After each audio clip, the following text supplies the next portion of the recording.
Welcome, Regens. This is Web3Roots Podcast, a space to explore the hearts and minds of regions all over the world.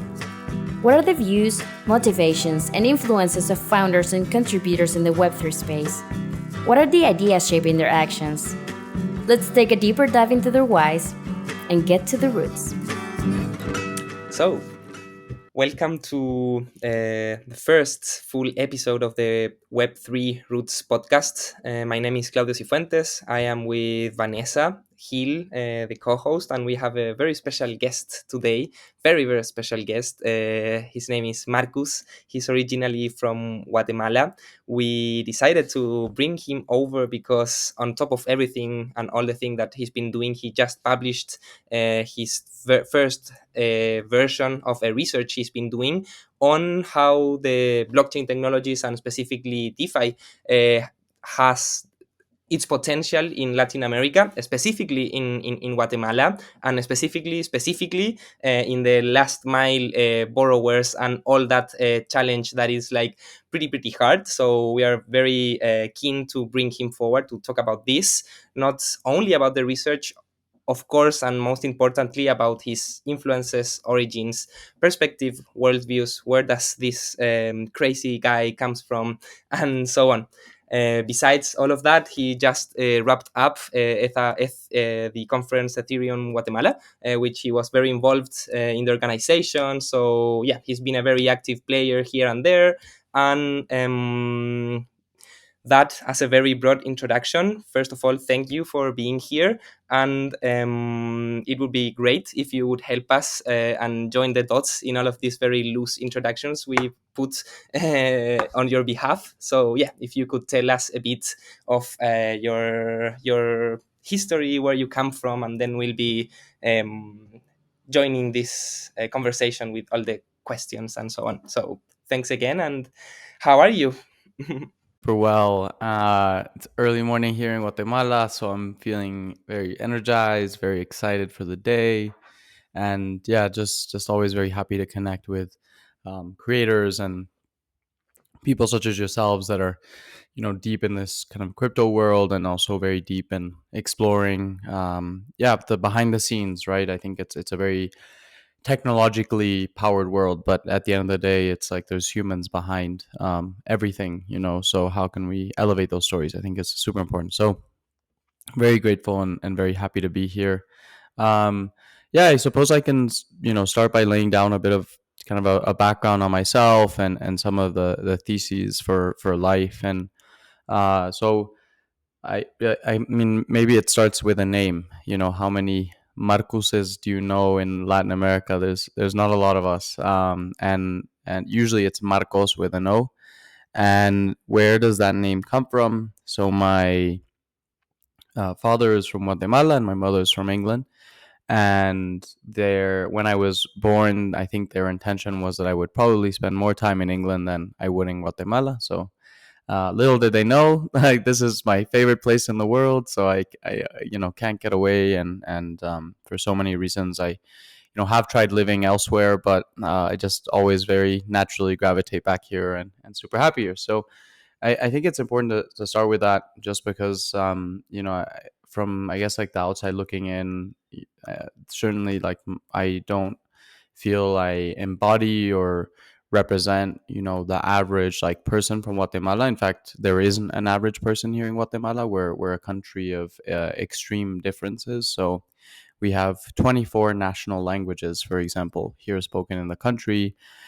We have a very, very flourishing, abundant sort of indigenous culture that is alive, that is oftentimes celebrated, but for so long has also been oppressed as well, and subject to violence throughout the course of the recent history of this country, and really since its inception. So there's a lot of dichotomies, and I think that's always the way I always position my life, is very dichotomous. You have this Guatemalan side of me that is sort of a result of the colonization of the Americas, and then on the other side there's an English side that is perhaps some like a culture and a nation that has reaped the benefits of that exploitation of humans as well. And so I guess they both kind of happen to converge in me. And it's always been a question of like, what are the implications of this, and what does this mean for me? And, how can I live my life on a day-to-day basis in such a way that like embodies and tries to think about and look at some of the world's problems, or at least that is that which is within my reach. And yeah, work towards just creating like a better future, and I think that's what I'm or better futures, right? It's not just like one future, there's so many different possibilities, but that's what I'm very driven by, fundamentally speaking, at a high level. That's something that I wanted to ask you. How did that shape your views of the world growing up in Guatemala, and how life is there, being a country with all this history of corruption, political issues, but also this richness in indigenous culture. How did that shape your view of the world? Yeah, it was always very strange. So again, it's like maybe throughout the course of this podcast, there will be like a lot of contrast. So on the one hand, is I grew up. My father runs a small nonprofit here in Guatemala, and ever since I was about 2 years old, I've been going into some of the like most remote regions of the country that have been really super desolate and subject to really just harsh conditions, right? So like lack of access to clean water, education, energy, shelter, etc. And then on the other side of that, like on occasion we would go to Europe and visit my English family, right? And that those contrasts, I think, for the brain, like the brain is used to seeing like one world or the other world, right? And not necessarily both worlds together. And so I think that was really the seed of how is it possible. And I remember as a kid having these thoughts of like, how is it possible that we have one family here that is living on the margins of poverty, and then on the other side of that you have all of this abundance and wealth in cities like London, which as a kid was just this really crazy contrast. And I think that's really what started off kind of my exploration towards wanting to think about, well, why is this happening, and what is right, and what is wrong, and what is my role in this whole crazy world, right? And so really it was like a seed from a very young age, and um, eventually ended up like leading me down a number of different paths. I think I'm just like very interested in like human flourishing in sort of many senses. And so with that, as I continued to grow up, started to see different intervention points that I could add value to, and what it comes down to is basically like being a bridge between all of this like abundance and flourishing, kind of supposedly flourishing like civilizations, right, that we have in the global north, and being able to sort of bring some of that energy towards Guatemala, for example. And I noticed, as for example, when I was at university, I was able to bring a trip of like fellow students and my friends down here to Guatemala, and we were working with Rihuerta Menchutum, who is a Nobel laureate from Guatemala and Indigenous civil rights activist as well. And, that just like started this whole journey and exploration of like, oh my gosh, like I can now do this. And then, we got some funds to develop this small healthcare project and malaria prevention project here in Guatemala. And very quickly it became evident that because of the privilege that I had and the spaces I could access, whether that's like, certain universities or can connect with, and for example, I would go to a conference in like Boston and find myself speaking with Paul Farmer, who is was the founder of Partners in Health, this like amazing sort of healthcare initiative that is all over the world, and being able to speak with him about the situation I saw in Guatemala and being able to sort of drive energy and resources and attention there. I think that's always been the way I see myself, is just this sort of bridge between whatever world is out there and the world that I currently like live in and inhabit today. And it's why I love living here as well, is because I really get to, in many ways, be very connected with this reality.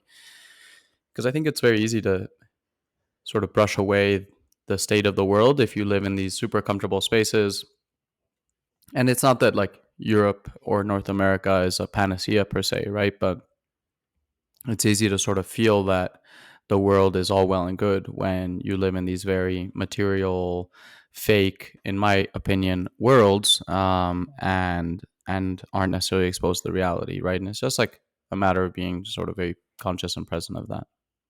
So you grew up in Venezuela. I was imagining you working with your father in all his NGO. No, NGO is the word. Yes, it's the word. Organization, working with him, studying, and then you moved to England. At what age? For uni? For earlier? How was that this change? Yeah, it's a crazy story. I so I grew up where I am now in Antigua till I was 10. Um, when we were 10, we had to escape Guatemala overnight. So we had to leave the country literally from one day to the next in the back of a car, with blankets on top of us to hide ourselves because our family was being extortioned. So we were being called and told, hey, unless you pay this amount of money, we're going to kill you. So that was like a really intense experience. And a couple months before that, and this is sort of another point of like inflection in my life to some extent, is my father and I, when I was 10 years old, we were sitting in his car. I had just gotten some, and it was probably around 6 p.m. at night. I had just gotten some results back from a course I was doing, and we were sitting there in his car with our doors open at around 6 p.m. And all of a sudden, like two guys come on either side of us, and they put guns to our heads. And so the next day, they take the car and we go home that night. Obviously, like super traumatizing for a kid to like have, and for my dad as well, to like have a gun put to your head and somebody hijack your car. So the next day, my dad goes into the police station to report the crime, and who does he see in police uniforms? Is those same two guys. Um, so I think that for me was also just like this super intense experience where, again, this whole idea or illusion of like this country that I live in, and this very perfect world that is sort of idealized for us, of have your police that keep you safe, and the court system that does their job and puts the bad guys in jail, um, and the government that takes care of you, like all these things, just like at a very young age, were put into question. And so we had to leave the country overnight because of that incident and the extortion. We tried to flee to Canada, where we were trying to get a visa, to basically seek like asylum functionally, right? And that was denied. So then we came back to Guatemala, but to Lake Atitlan instead of Antigua. And Lake Atitlan is like this beautiful lake surrounded by three volcanoes. I lived in this like tiny, tiny little community. I used to take a boat into school and a tuk-tuk. So that's how I, got around, which was like the best childhood ever. And then moved to the States at 15. And that's where I did my high school. And then I did university in the States as well. And after that, I moved to Asia and then Europe, and now back to Guatemala. So, and lots of adventures around between those things, but generally that's the kind of sweeping overview Mhm. of life. Yeah. I want to touch a bit on the experience you mentioned with the, well, then to be policeman also. It's very, I don't know, relatable for me personally, probably Vanessa. I am originally from Chile. Vanessa is originally from Venezuela. So we have the full triad of South American folks right here. So that said, maybe we were very curious about how would you describe Guatemala specifically, because we've chatted before. We actually know that for you is one thing to speak about the whole region, say Latin America, and yeah, but another very different and maybe much more efficient way to address all of this is going to the hyper local, into that like micro lens, because it's very different actually, Chilean problems from Venezuelan problems from Guatemalan problems. So we wanted to ask you about, yeah, how do things looked like maybe then, how things do look like now, and yeah, a brief like introduction to this country that for most, I don't know how to would they describe most of people Guatemala? But yeah, how would you describe it? And yeah. Yeah, I mean, I think most people when they first hear Guatemala, they're always like, "Oh, lots of violence and lots of gangs and lots of this, lots of that." And for me, very few of those things are really true. There are high incidences of violence, higher than around the world. We do have a problem with narcos. We do have like active gangs, and we have like objectively corrupt governments and lots of problems. And it's also like I live. It sounds like a horrible place, right? Like all of that aside, it is the most beautiful, most special, like loving culture and people and landscapes that like I have ever seen. And I was just with someone a couple of days ago, and they were not from Guatemala, and they were like, "This is such an amazing country. Like I love it here." And that's genuinely, I think the reaction a lot of people get when they come visit. Um, and I guess I think it's yeah. I hope people aren't dissuaded by what I just shared earlier around like the challenges in the country, but I think the thing is like this exists all over the world, right? Like these are not specific to like one country. Like these are problems all over the world. There are problems in Venezuela, Colombia, Ecuador, Chile, everywhere, through even beyond Latin America. So I think it's despite all the challenges, it genuinely is like such a special country. And I think there's also, I really like this book called The Network State by Balaji. I'm not sure if you guys have read it. Yeah.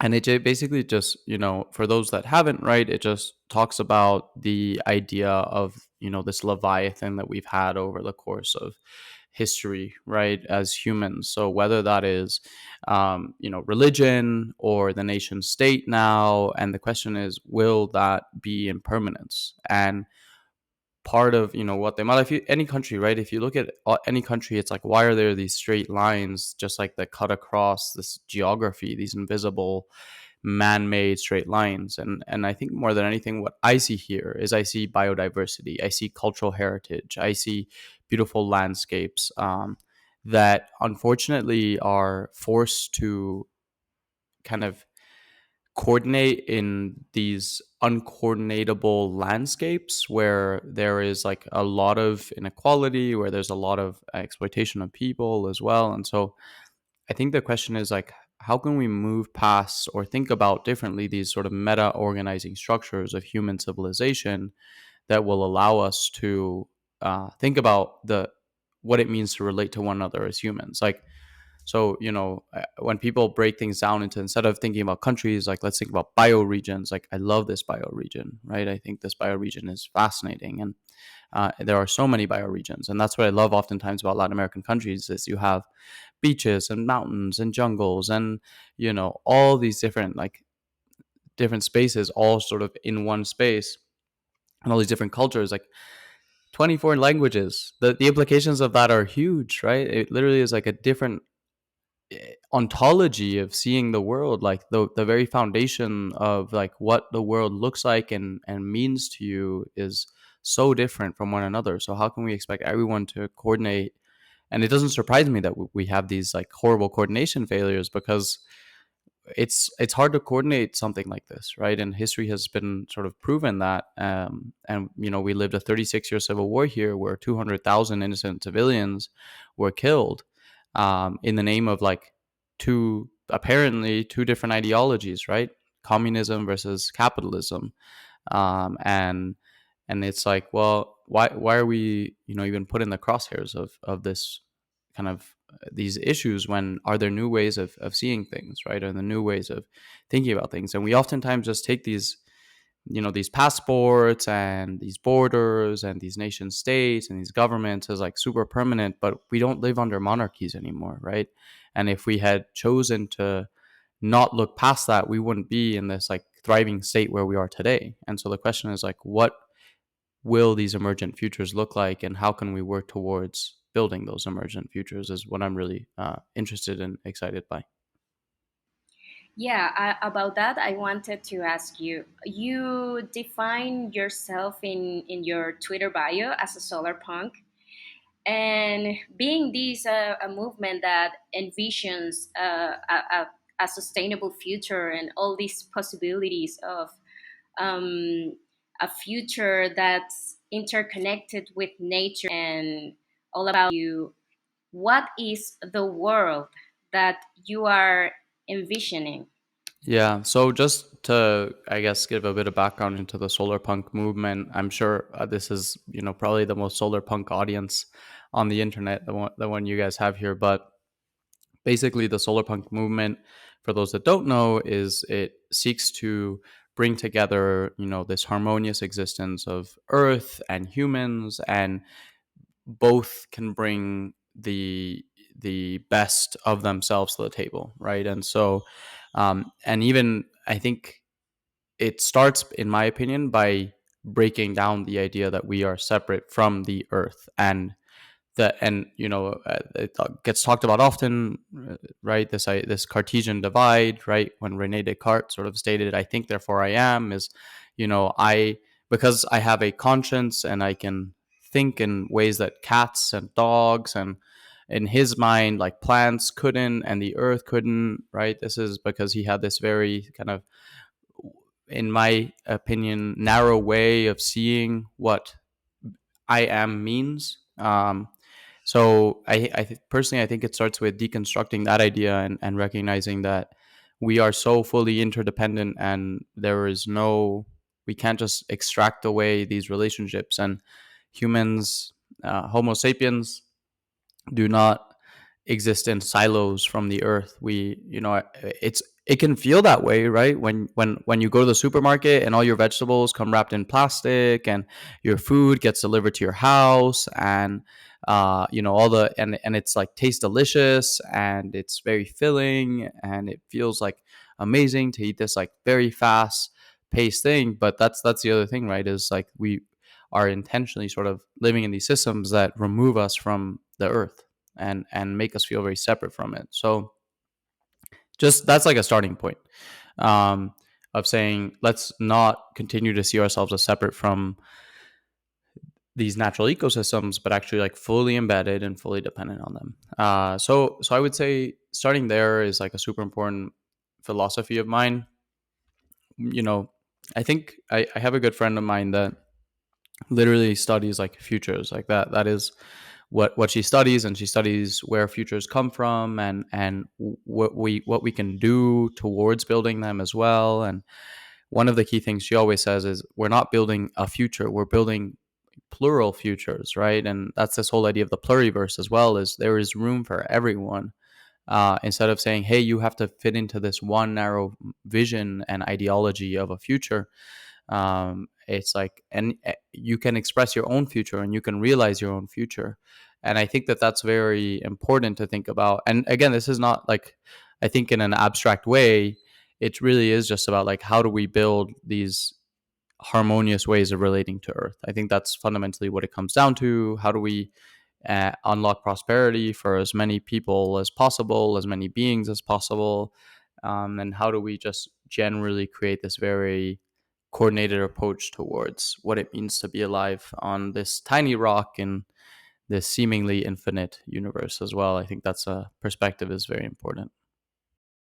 Where did you discover this concept of solar punk? Last year, probably it became kind of very popular in the Web3 blockchain space, and eventually, myself included, we jumped on this, like, I don't know if I would say like bandwagon, but bandwagon of like solar punk to save the world.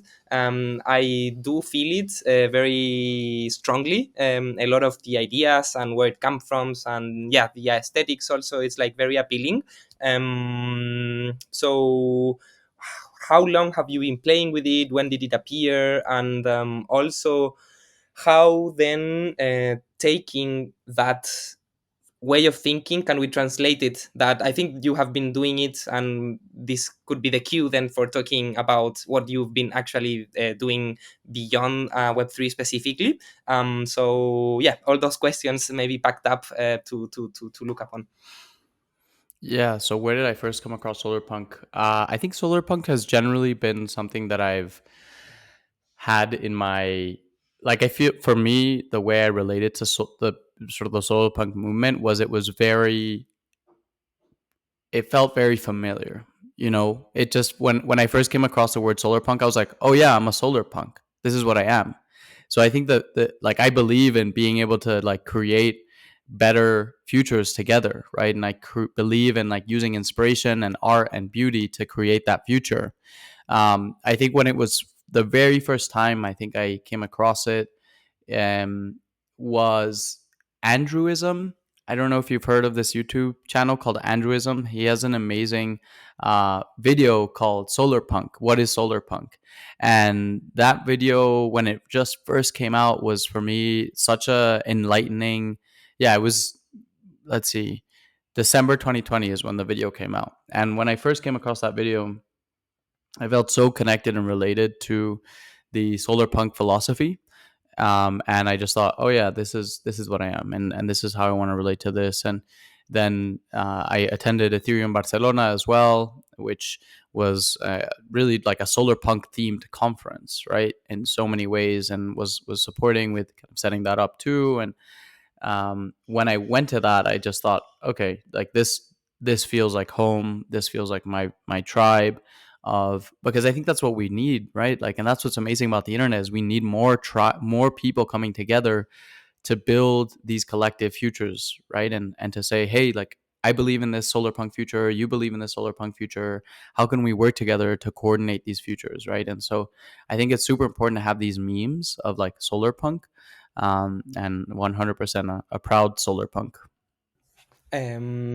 I had a very interesting experience with Solarpunk. I was in a festival in Wales last summer, and besides all of the music and all of the stuff, there was this little art show that it was a full Solarpunk thing. It was Alice in Solarpunk. I don't remember the name. We can like then link it up. But yeah, it was this very playful state where they had like windmills that were emulated aeolic turbines, and then a lot of devices that emulated energy being created by how are the seaweeds, it's a word, I don't know, but this whole environment built with this stuff, and they invited you, they gave you seeds that you could throw to the ground, and it was all very very in this very aligned idea of solar punk. It felt very futuristic. Then they have like a fashion show and everything. It was just great, and in the middle of the festival, beautiful, beautiful, beautiful. But then you got out of their stand, and there was like no more solar punk. So it was this like weird alienation where was going in fully discovering it and immersing. But then it was the question like, okay, it was great, I learned loads, but how then we can translate it to our day to day, and not it to be a very niche festival or a conference in Barcelona experience? How can we do it in our day to day life, and so on? And maybe we can take this experience to talk about how you think you've been working upon this. Just to mention briefly what you've been up to before Web3, some stuff about healthcare, another work with neurodivergent youth people, then energy fintech firm, then arts and like housing and loads of stuff. So I don't know if you consider all that work that we need you to describe as little solar punk experiments that were there, that then when, I don't know, the solar punk thing appeared, kind of umbrella them and like group them. So yeah, how do you do it in your day to day? How have you been doing it, and where's your journey going so far in that regard? Yeah, that's I was speaking with a friend recently and we were reflecting on it comes, and I feel like obviously you guys are also like in this state as well, right? Where there's certain moments of your life where you look back and you just say, "Oh, this is what it's all been for," right? And like all of these, and especially for like creatives and people who maybe aren't following this like single track of life, sometimes it can feel really like confusing of why am I doing this and that and that. But when you reach sort of a like a your capstone project, right, if you will, of everything just comes together in this really beautiful way. And so, yeah, I mean, I guess just from a career background, it's always hard for me to kind of recap this because it's been so many amazing little things, and each of them has added so much perspective to life. But yeah, so I started off, as I mentioned, when I was in university exploring. I was very passionate about healthcare, very, very, very passionate about healthcare. I still am. And the reason is, if I can't, see if I'm malnourished, if I am facing some sort of like chronic illness, how am I supposed to function, be a productive member of society? How can I feel inspired? How can I, seek change as well? And I think it really is, again, like the contrast of Guatemala has some of the highest malnutrition rates in the Americas. We have some of the poorest like health outcomes in the region as well.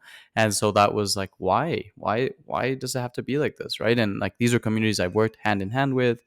And so I ended up doing this, as I mentioned earlier, this project with this Nobel laureate, and that then turned into, we got some funding from a big foundation in the States to develop this sort of malaria initiative as well. And then it was looking at training basically last mile nurses in rural communities too. So we were exploring that as well. And really the intention there was like, how do we democratize and decentralize, instead of having this very top-down healthcare channel that is nationally coordinated, how do we create much more decentralized regional healthcare distribution methods, right? And so we were developing a project there that was centered around nurse education in rural regions of Guatemala, for example. So that was one initiative, and then worked at a clean energy fintech firm called Aspiration. So it's the fastest growing fintech firm. They went public, I think, last year through a super PAC, and just did like super well. And that was again this like really cool experience where you could basically take technology and you could plant trees by having a bank. That's what Aspiration does, right? They take a lot of your funds, and instead of depositing or investing it into weapons and oil and gas, they would invest in like renewable energy. They would invest in planting trees, etc. So that was, again, a very enlightening experience. And then after, this is all sort of during the university years, and after I finished university, I had the option to keep working with this bank, and instead I was studying in the States, and there's a very sought after visa after you finish university in the United States, which lets you stay there for a year. And so I had this visa. It's called OPT, and instead I had this opportunity arise where I could go to India and work on a project for neurodivergent children. So, which is something that I had worked in previously when I lived in Spain briefly during my university years. And I have a brother with Down syndrome. So for me, I'm very passionate about, how do we create more diverse societies that can incorporate everyone's gifts into the equation. And so with this organization, I basically felt that I worked in Madrid at this organization that was saying, okay, we want to give you an opportunity once you turn 18 to contribute, right, and create things that you love creating and that people want to sort of like exchange energy for you with, right? And so I then went to India to do some research around how we could think about these things in a rural context as well, and how do we tie these very rural communities to maybe some of these like broader, more global like systems of energy. Again, going back to this like bridge idea, right? How do we bridge things? And there's this amazing center in the middle of nowhere in India, a very rural area that had been set up by an Indian doctor that lived in the United States, who said, "Hey, we want to support children in rural India that are neurodivergent." So that's how I went there. Hey everyone, Claudio here, co-host of the Web3Roots podcast. Thank you for joining us in this journey. If you like what we're doing, consider supporting our content on social media and spread the word with your friends. Follow us on Blockchain Solidarity Pod to keep you updated on all the podcasts being crafted by this collective. You'll find all the links in the description below. And now let's get back to the chat. Can you provide us of a visual description of the India community you worked in? I'm curious, how would you compare it with Guatemala's rural communities, and yeah, that kind of jump.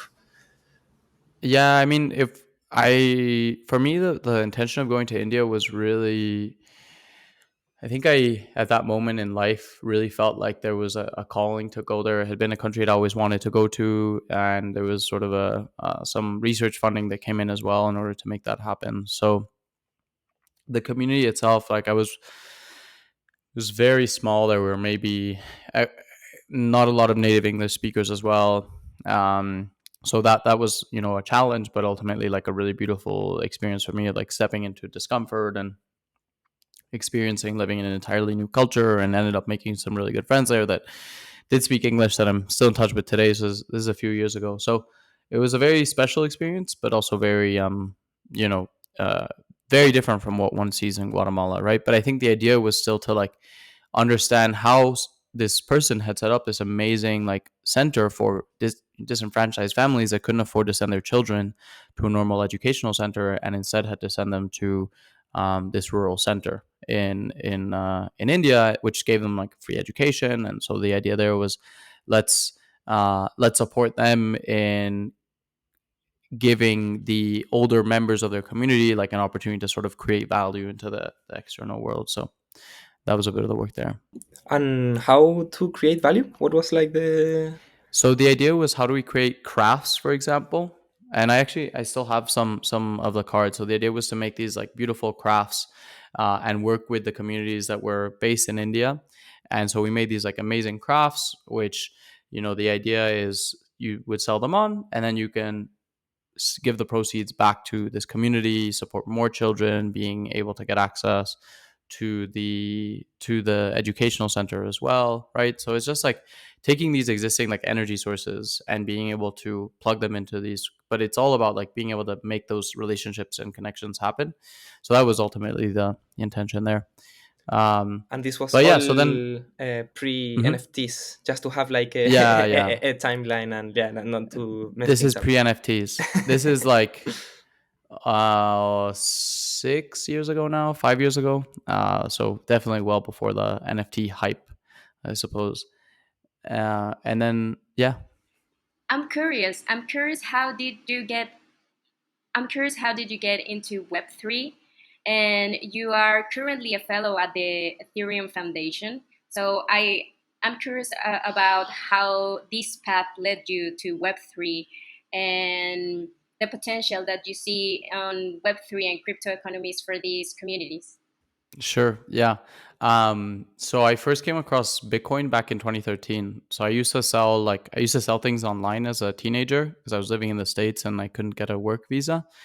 And so I was just thinking like, well, I still need to make money to, like, you know, go to the theater with my friends and um, just, you know, buy whatever I needed. I had zero way of making any money, and we were living in my family was already making like a big sacrifice in order for us to go live and study in the United States. And so it really was this situation out of necessity, where I was like, I just need to make money online. So I started selling things on Twitter, actually. So I used to sell like all sorts of merchandise to very niche communities, so rugby communities, like weightlifting communities, things that I was very interested in at the moment.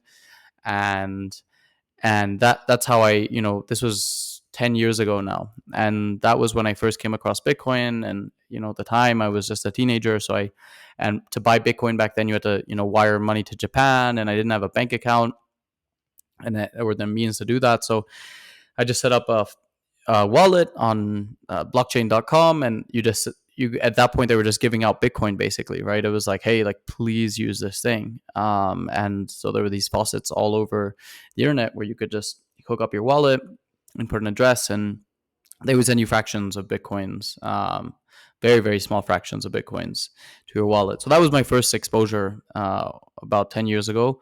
And then I guess it's just been like this in and out journey throughout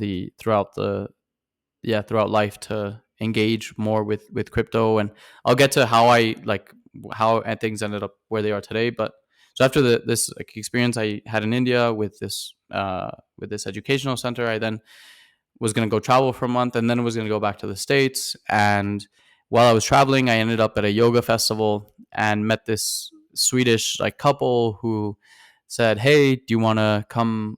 They're working on a project called ABC Charity, which basically the idea was to make artwork with children around the world and then sell that artwork to raise funds for children's education.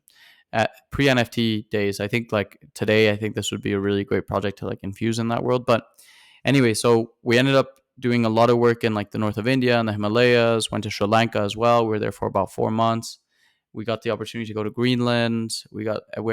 And Greenland was a very formative experience because I saw the big ice, right, which is the largest ice cap in the northern hemisphere, and seeing how much it has reduced in size. Like you see photos of it 100 years ago and you see what it looks like today, and that was the first like, oh my god, climate change is happening moment. Like you see it all the time, and flying into New Delhi, you can barely see the end of the wings of the plane because of the amount of smog, and you see deforestation in Guatemala. But also seeing this, ice massively reduced was just a really, really strong moment for me. So it was something I always kept in the back of my mind. Anyways, went to Greenland, Italy, working on this production company where the intention was like, how do we use art for good? So how do we create artwork that moves people and incentivizes people to create more good in the world? And so exploring education, children's education, climate change, spirituality, etc. Then worked in London at a club called the Conduit that basically is like, let's bring change makers together under a physical space in the heart of London, and let's invest in their projects, let's educate them, let's build community, right? It goes back to this idea of like, let's bring more solar punks together.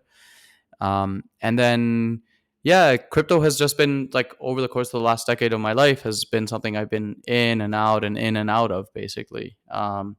And really over the course of, I guess, maybe the last 3-4 years, something that has continued to deepen. So have worked in everything from, NFT infrastructure projects to some really incredible DAOs, doing a lot of, research and smaller projects here on my own, and then saw this opportunity come up with the EF to join their fellowship program, and was very called towards that. Really, the thesis of the fellowship at the EF is we want to support people that are driven by using like the Ethereum ecosystem to create more flourishing futures for disenfranchised communities. So that mission just like so deeply resonated with me. And so I applied and had a bunch of interviews and got to meet the team at the EF called the Next Billion team. And they're like just an awesome, very smart, very thoughtful group of people. And so that was a bit of how I ended up there. I think now the question would be, you mentioned just now the disenfranchised communities. How would you describe that word? I don't know if it's complicated enough, like disenfranchised communities. And yeah, it's something that has been popping all throughout your life that you have been experiencing. So that was your research that is still your research on also the crypto side. So yeah, how you describe both of words, and then we can jump into the research findings and what you've been doing there. That actually was a product of this fellowship with the EF Foundation, if I'm not wrong. Yeah. So for me, disenfranchised means not having equitable opportunity. So being systematically, the system around your life is set up in such a way where you don't have equal opportunity to access X, whether that's healthcare, education, art, whether that is shelter, right? And so really the intention of like thinking about these disenfranchised communities is like, what are the systems within which people sit, and how can we create better systems so that people have more equal access to whatever it is that is going to make their lives better without harming other people as well. And so I think that's how, and that was really the intention of the research too, was thinking about, it is my thesis, and there's something to explore here as well. Like, do we want to hyper capitalize the world, right? Like that's oftentimes like a critique that comes up with crypto, is like, are we financializing everything? Are we financializing trees? Are we financializing human relationships? And it's been something I've been mulling over on my head constantly. But I think it's about the idea of like, if someone is able to access like low interest rate loans, then my belief is that those loans should be available for anyone who is a worthwhile borrower that has a low chance of defaulting that loan. But the problem is that the only place they can turn to get loans today in Guatemala, and by the way, what are these loans used for? They're used to invest in their children. They're used to invest in homes. They're used to invest in, new water filters, better stoves that are better for your health, that use less wood. So the question is like, who has access to these loans? And oftentimes the answer is like only the wealthy and privileged. So, how can we democratize access and create win-win situations whereby anyone can access, using the power of like peer-to-peer networks, can access a low interest rate loan, and on the other side of the equation, there's someone there who's offering the money for that loan to happen, who maybe gets a better interest rate than they currently can on DeFi, right? And so how do we create more efficiency in these systems has been the question of the research. And how do we, create more flourishing livelihoods through that? And then what can we learn along the journey as well in order for more people to have access to, for, let's say, for example, like in the case of DeFi, is like, what are all the necessary steps that need to happen in order for someone to have access to this amazing technology? I really was intrigued by the first part and the first third and the second two thirds, whereas the first third of the investigation of this first version was describing three very specific issues that they have to be kind of addressed in order that we can go a little more in depth with all the technical stuff and so on. I'm referring to the problems within like the mobile connection, then the internet connection, and then of course education.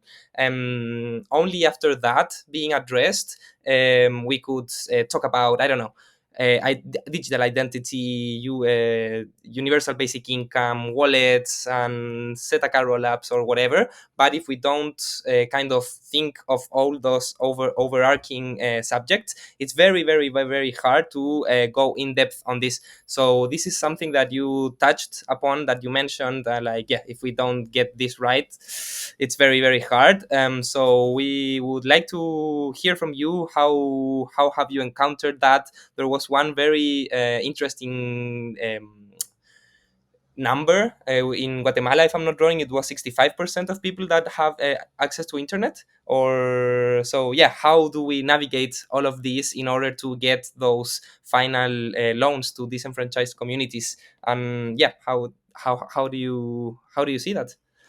Yeah, the thesis for the research is, it's such a hard problem to solve, and so many things need to be in place, that if we can solve these really hard problems along the way of getting there, we're going to solve all these other issues too. So starting with, yeah, like internet access. Like we take internet access for granted, right? We can walk in anywhere and we have internet access. But I think starting with the basics of how do we build a system whereby anyone who wants internet access can have it.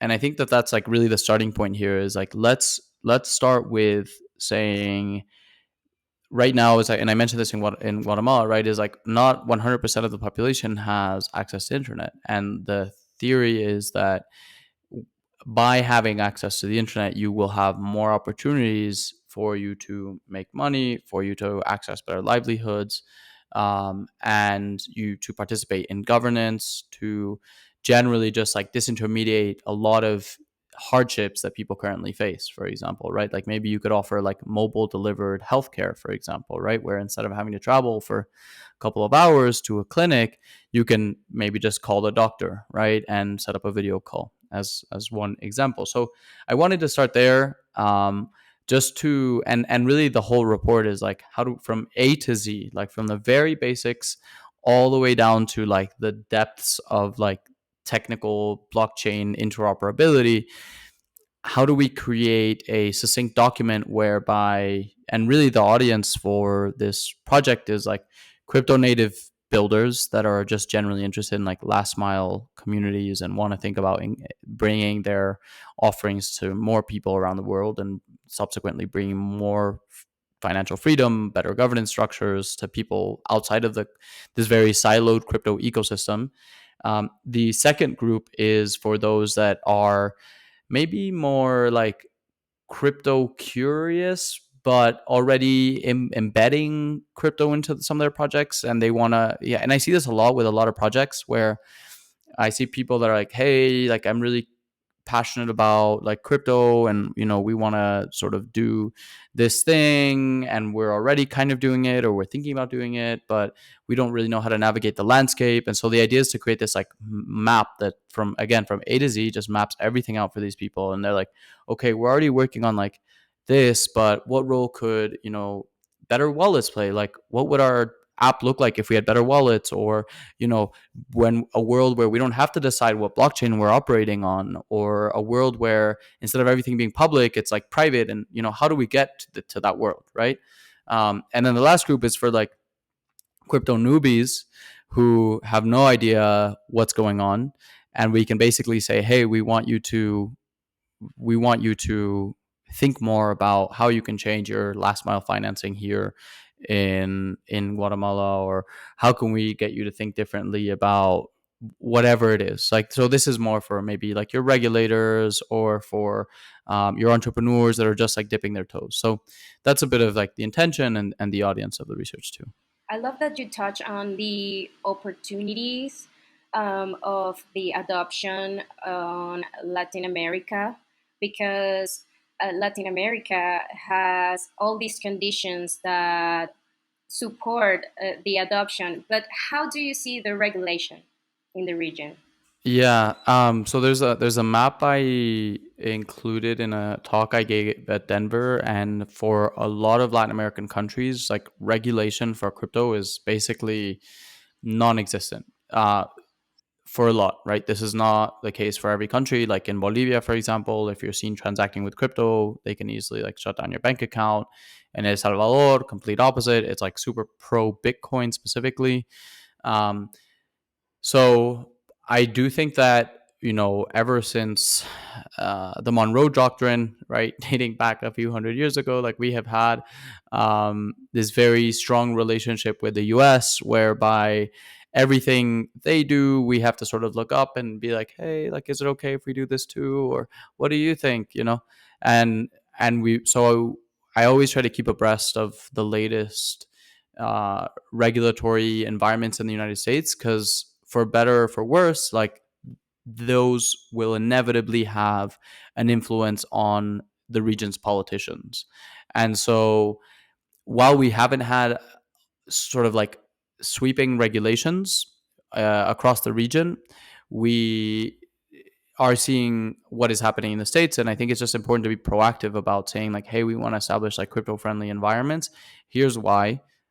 Here's why we might take a different stance than what is seen in the US, and here's how it benefits our people, right?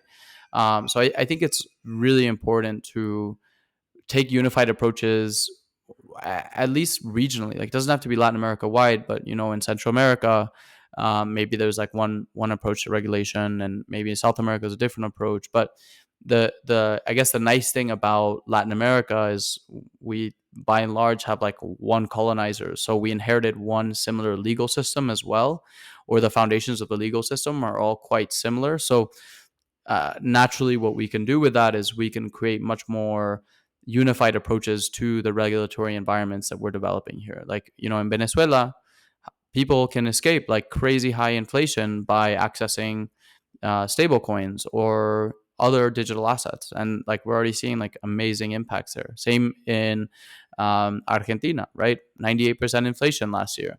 How amazing is it that Bitcoin dropped something like 50% last year, but it was a lot less than. So even if you bought the top of Bitcoin, right, at 60K or whatever it was at, it still would have today, like you would have only lost about 50% of the value, versus as much value as you would have lost if you had held Argentine currency, for example, right? So, and that's one example. That's one drastic example. If you'd held stable coins, you would have been much better off. So, I guess the idea is like, let's show governments that this technology is like really useful and will make their jobs easier, right? And hopefully they hop on board with that. That I think is yet to be defined. What are the main challenges you think, or for the potential of this technology really to be adopted? We've spoken about regulatory issues, about internet, mobile, but I'm now thinking of what would you say is like the socioeconomical percentage of the countries or the population that actually use crypto, and then how we can take it and try to introduce it in rural communities as you've worked. How is that translation, and how much time eventually would you need to do this, and what are the precautions? And yeah, in those areas, which challenges do you think are the most important ones to address? Yeah, so I'll give you like I'll answer that question with a very. I think it's super important as well, and you just touched on this, to like work at the local level. I think that is so important. I think even in Latin America, I feel sometimes we make this mistake, um, of being like, oh, the Latin American this or the Latin America that, and um, I think it's very important to start at the local. And I think again there are a lot of similarities that we most certainly need to like leverage. And we also have to, I think, when thinking about specific project implementation, be very particular. Like what worked in Venezuela isn't going to necessarily work in Honduras, right?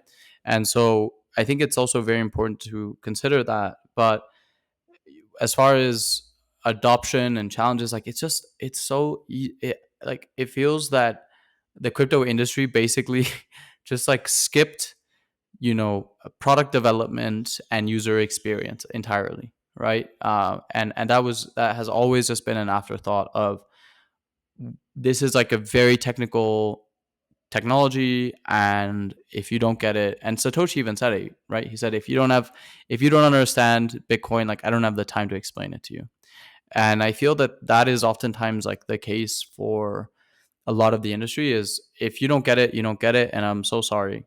But I think what we're seeing is like we can't just, because of ignorance, a lot of people have been hurt and burned because people aren't custodying their own assets. There's been a lot of pushback on that, and we've seen a lot of damage emerge from that way of seeing the world. And so personally, I think the way that we should approach these things is like, let's just it shouldn't you shouldn't even know, like the end state is you shouldn't even know that you are interacting with blockchains. It really doesn't matter. Like there is so much hype around these different like technological innovations, and some of them are really exciting, but oftentimes it's these like big narratives. And I think it's super important to distinguish the financially motivated narratives versus like the real world impact narratives, because there are a lot of financially driven narratives in the crypto industry. And the technology by and large that we need in order to make mass adoption happen and have substantial impacts on people's lives is already here.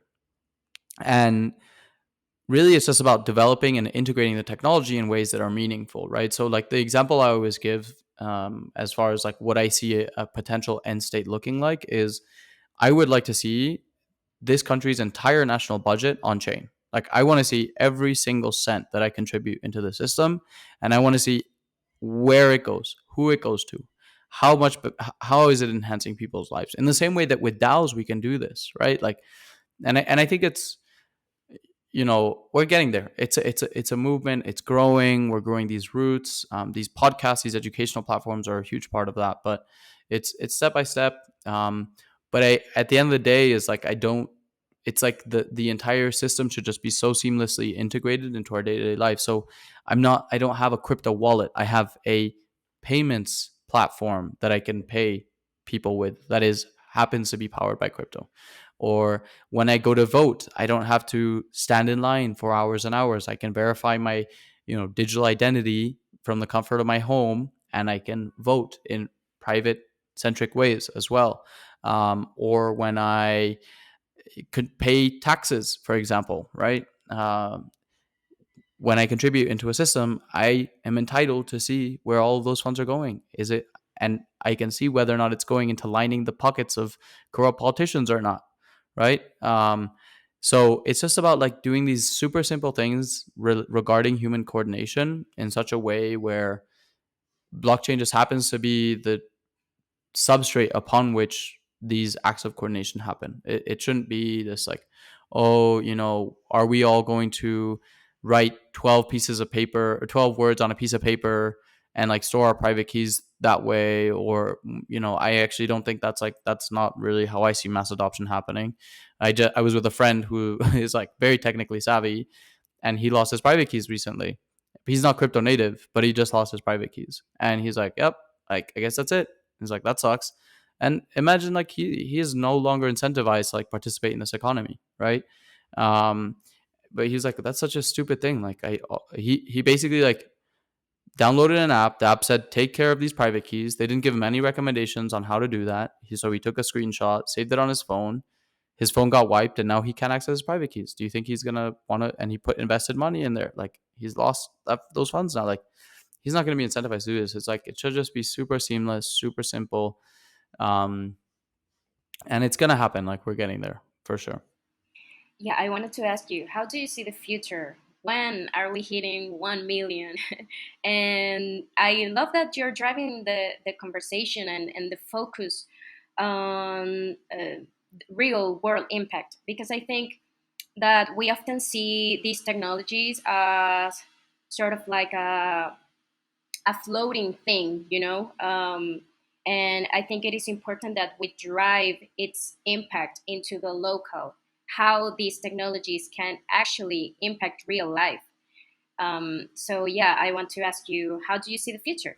Yeah. So I think it just comes back to this idea of I just see a future where we can coordinate without it. And going back to the more philosophical, perhaps like abstract ways of this conversation is I believe that your freedom should be guaranteed without inhibiting somebody else's freedom.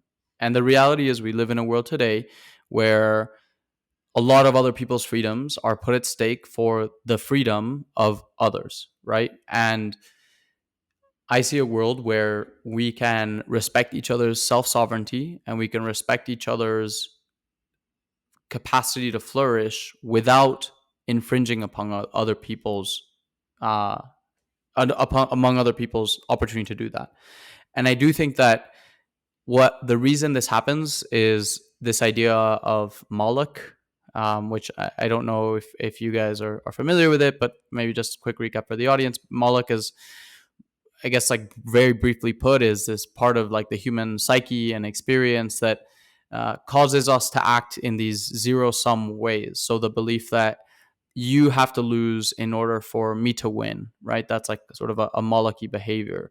And the question is if we could coordinate for people not to be optimized to think in this way, I think that's the ideal outcome. Like I don't even want to like paint what I think the future looks like, because I see like my future, right? But I think this is like everyone's future is different and unique and has the capacity to flourish in their own independent right.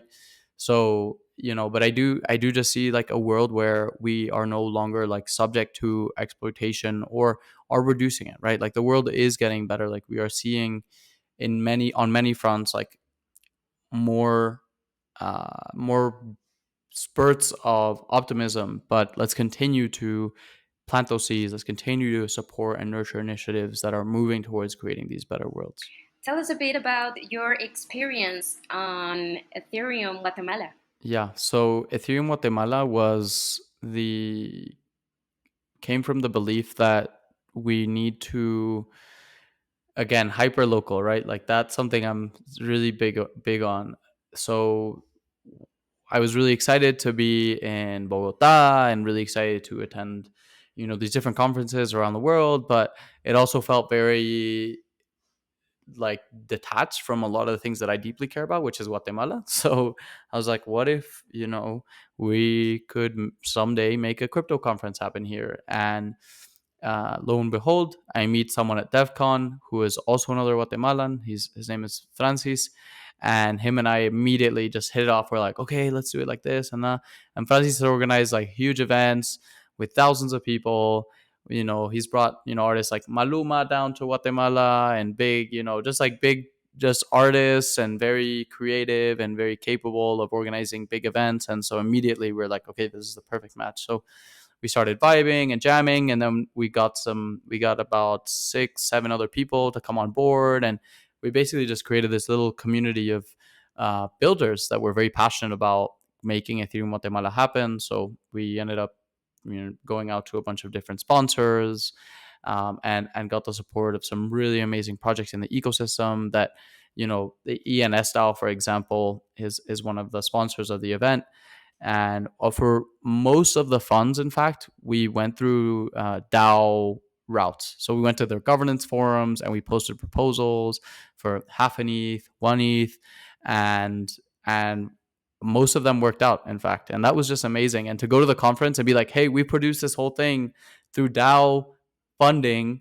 A lot of people are like, oh my God, that's crazy. And the best one was Pizza DAO. No, most people go to like the marketing teams and the like whatever teams. I don't even know. We reached out to a few of these people, but I think because of where the markets were at the time, people were very depressed and not, I think, and I've noticed this as well, right? With fundraising, it's like try to get people when the markets are in the green, because there generally seems to be like more optimism, but no, not usual at all, right? And like one of the best ones was with Pizza DAO, where if you aren't familiar, Pizza DAO literally just supports you in like accessing pizza, right? And so we submitted a proposal to Pizza DAO, and then we literally got to serve like 15 meters of pizza at the event, which was awesome. We gave pizza to all the staff at the event and the space. And so it was a very fun process to fundraise for the event, make it happen. We had 100 people show up from government, entrepreneurs, investors, creatives. We talked, all sorts of topics on the role of NFTs, public goods, spoke a little bit to the research that a few members of the community are doing, spoke on, kind of new ways of setting up governance structures. We held dev workshops. It was an amazing conference, and just super grateful for all the people that made it happen. Great. We have now hit the top of the hour. Vanessa, I don't know if you would like to add anything else. If not, maybe wrap things up. Yes, I just want to end this with one last question, and is that you announced recently the Last Mile DeFi podcast. So I want to ask you, what topics are you bringing to the table with it? Yeah. So part of what I'm doing with this report I'm working on is creating a bunch of content around the topics that we're going to be exploring. So I subsequently have produced this Last Mile DeFi podcast, which I announced last week, and by the time this is published already, you'll be able to find a few of the episodes, I'm sure. So if you go on Spotify, Apple, YouTube, Lens, you'll be able to find, if you search Last Mile DeFi podcast. And basically the idea is to highlight the voices of Latin American native like builders or people that are working here in the region, and ask them like, hey, what's your thesis on this particular intervention point? So we're going to be discussing wallets, we're going to be discussing payments, nano loans to Rappi drivers, for example, education for developers, using what's known as tandas, which is basically like community-based loans, and a whole bunch of different intervention points and angles. We're going to be discussing regulation as well in the region. So really the idea is just to create, again, it's like DeFi in Latin America. It's a very, very specific podcast. I don't, the subset of listeners is quite niche, but I think it's a community that's going to be super passionate. So I'm really excited. In total, it'll be about 10 different episodes, and we'll see what comes after that, but that'll be published over the course of the next few weeks. So definitely keep an eye out. Awesome, definitely will. Thank you, Marcus, for joining us. Thank you for being in Web3 Roots. Awesome. Thank you guys. No, I'm super grateful for, you guys sort of like spreading the good word and highlighting, voices, and for exploring like the more human side of crypto builders as well. And, if anyone in the audience has any like thoughts or ideas, if they sparked anything, please do reach out on Twitter. It's Marcus DOTAM.am, or on Lens, Marcus.lens as well. And just really would love to connect with fellow solar punks basically, and let's keep calling each other home and collaborating and working together, because this is what we're here for. We've got one life, we've got one Earth, and it's just about making sure that we're all coordinating and supporting and collaborating. So just really excited to see where your guys' journeys lead to as well, and grateful for your time too. Thank you, thank you. I recently came across this concept that is disoñar, and this was coined by a Colombian activist and poet. And I guess it doesn't have a translation yet to English, but it's a combination of designing and dreaming. So I guess let's keep on disoñar. Let's keep on dreaming the future that we want and bring it to life. So thank you for being here.